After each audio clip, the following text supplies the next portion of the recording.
జింబాబ్వేపై 90 పరుగుల తేడాతో టీమిండియా ఘన విజయం సాధించింది, సిరీస్ కైవసం చేసుకుంది. అయితే పేసర్ ప్రిన్స్ యాదవ్ గాయపడడంతో మూడో టీ20లో మార్పులు ఉంటాయని కెప్టెన్ శ్రేయస్ అయ్యర్ క్లారిటీ ఇచ్చాడు. జింబాబ్వేతో జరిగిన రెండో టీ20 మ్యాచ్లో భారత జట్టు 90 పరుగుల భారీ తేడాతో అద్భుత విజయాన్ని అందుకుంది. ఈ విజయంతో 3 మ్యాచ్ల టీ20 సిరీస్ను భారత్ మరో మ్యాచ్ మిగిలి ఉండగానే 2-0 తేడాతో చేజెక్కించుకుని తిరుగులేని ఆధిపత్యాన్ని సాధించింది. మొదట బ్యాటింగ్ చేసిన టీమిండియా నిర్ణీత 20 ఓవర్లలో 5 వికెట్ల నష్టానికి 219 పరుగులు కొండంత లక్ష్యాన్ని నిర్దేశించింది. అనంతరం భారీ లక్ష్యంతో బరిలోకి దిగిన జింబాబ్వే జట్టు 17.5 ఓవర్లలో కేవలం 129 పరుగులకే కుప్పకూలిపోయింది. ఈ మ్యాచ్లో భారత బ్యాటర్లు జింబాబ్వే బౌలర్లపై విరుచుకుపడ్డారు. Wicket keeper batter Ishan Kishan 81 పరుగులతో తుఫాన్ ఇన్నింగ్స్ ఆడగా యంగ్ సెన్సేషన్ తిలక్ వర్మ 60 పరుగులతో నాటౌట్గా నిలిచి జట్టుకు ఒక భారీ స్కోర్ అందించారు.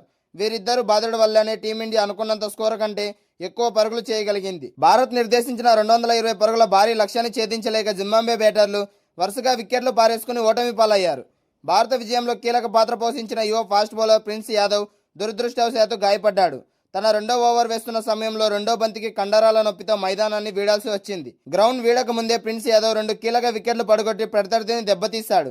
మ్యాచ్ అనంతరం కెప్టెన్ శ్రేయస్ అయ్యర్ మాట్లాడుతూ ప్రిన్స్ యాదవ్ గాయం కారణంగా ఆదివారం జరగబోయే మూడో చివరి టీ20 మ్యాచ్లో భారత జట్టులో కొన్ని మార్పులు చేసే అవకాశం ఉందని స్పష్టం చేశాడు. మ్యాచ్ ముగిసిన తర్వాత కెప్టెన్ శ్రేయస్ అయ్యర్ మాట్లాడుతూ జట్టు సభ్యులపై ప్రశంసలు జల్లు కురిపించాడు. ఇషాన్ కిషన్ తిలక్ వర్మలు అద్భుతంగా బ్యాటింగ్ చేశారు.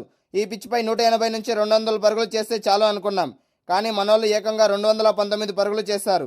ఇది జట్టుకు పెద్ద బోనస్గా మారింది. మైదానంలో ప్రదర్శించాల్సిన అసలైన దృక్పథం ఇదే. గతంలో సాధించిన విజయాల గురించి ఆలోచించకుండా వర్తమానంలో జీవిస్తూ ప్రణాళికలను సరిగ్గా అమలు చేయడం చాలా ముఖ్యమని శ్రేయస్ అయ్యర్ తెలిపాడు. యువ జట్టు చూపిస్తున్న భయం లేని ఆటతీరుపై అయ్యర్ స్పందిస్తూ క్రికెట్లో ఎప్పుడూ ఇదే రకమైన మైండ్ సెట్ ఉండాలి. ప్రతికూలతను పక్కన పెట్టి ముందుకు సాగడమే అసలైన విజయం. లభించిన ప్రతి అవకాశాన్ని 2 చేతులా ఒడిసి పట్టుకోవాలి. ఆదివారం మాకు మరొక అద్భుతమైన అవకాశం రాబోతోంది. ఆ మ్యాచ్లో కూడా అదే ఉత్సాహంతో ఆడి సిరీస్ను క్లీన్ స్వీప్ చేయడానికి ఆసక్తిగా ఎదురుచూస్తున్నామని శ్రేయస్ అయ్యర్ పేర్కొన్నాడు. జింబాబ్వేతో జరిగిన రెండో టీ20లోనూ టీమిండియా ఘన విజయం సాధించింది. దీంతో మరో మ్యాచ్ మిగిలి ఉండగానే టీ20 సిరీస్ను భారత జట్టు దక్కించుకుంది.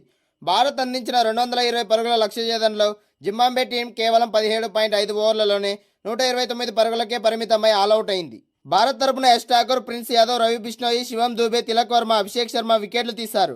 బ్రియన్ బెన్నెట్ను 32 పరుగులను అవుట్ చేయడం ద్వారా యష్ తన తొలి టీ20 వికెట్ సాధించాడు. ప్రిన్స్ యాదవ్, బెన్ కరెన్, సికిందర్ రజాలను అవుట్ చేశాడు. అంతకుముందు హరారేలో టాస్ ఓడిపోయి బ్యాటింగ్ చేసిన భారత్ 20 ఓవర్లలో 5 వికెట్ల నష్టానికి 219 పరుగులు చేసింది. ఇషాన్ కిషన్ 44 బంతుల్లో 81 పరుగులతో టాప్ స్కోరర్గా నిలిచాడు.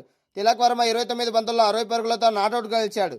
వైభవ్ సూర్యవంశీ 9 బంతుల్లో 20 పరుగులు చేశాడు. ఇషాన్ కిషన్, శ్రేయస్ అయ్యర్ 3వ వికెట్ కు 66 పరుగులు జోడించగా ఇషాన్ కిషన్, తిలక్ వర్మ 4వ వికెట్ కు 94 పరుగులు జత చేశారు. జింబాబ్వే తరపున అందరు బౌలర్లు తలా ఒక వికెట్ తీసుకున్నారు. టీ20 క్రికెట్ లో టీమిండియా సాధిస్తున్న ఈ అసాధారణ గణాంకాలు భారత బ్యాటింగ్ లోతును, ఆటగాళ్ల ఫిట్నెస్ ను, ఆటగాళ్ల ఫియర్లెస్ మైండ్ సెట్ ను స్పష్టంగా తెలియజేస్తున్నాయి.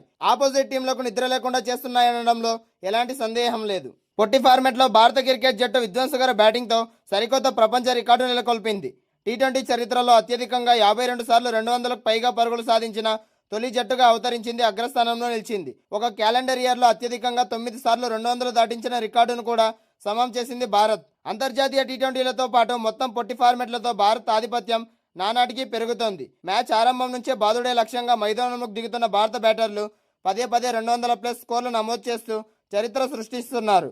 ఇప్పటి వరకు ఏ క్రికెట్ జట్టుకు సాధ్యం కాని రీతిలో టీ20లో ఏకంగా 52 సార్లు 200 కంటే ఎక్కువ పరుగులు సాధించి ప్రపంచంలోనే అత్యంత ప్రమాదకరమైన బ్యాటింగ్ లైనప్గా భారత్ గుర్తింపు పొందింది.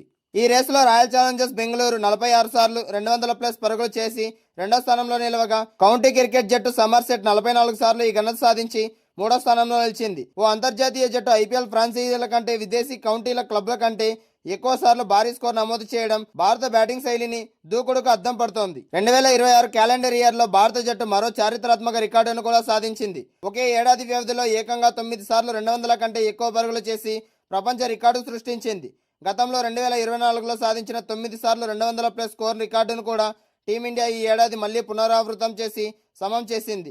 ఇంతకుముందు 2023లో భారత్ 7 సార్లు ఈ మైలురాయిని అందుకోగా 2024లో జపాన్ 7 సార్లు, 2025లో ఆస్ట్రేలియా 7 సార్లు ఈ ఘనత సాధించాయి.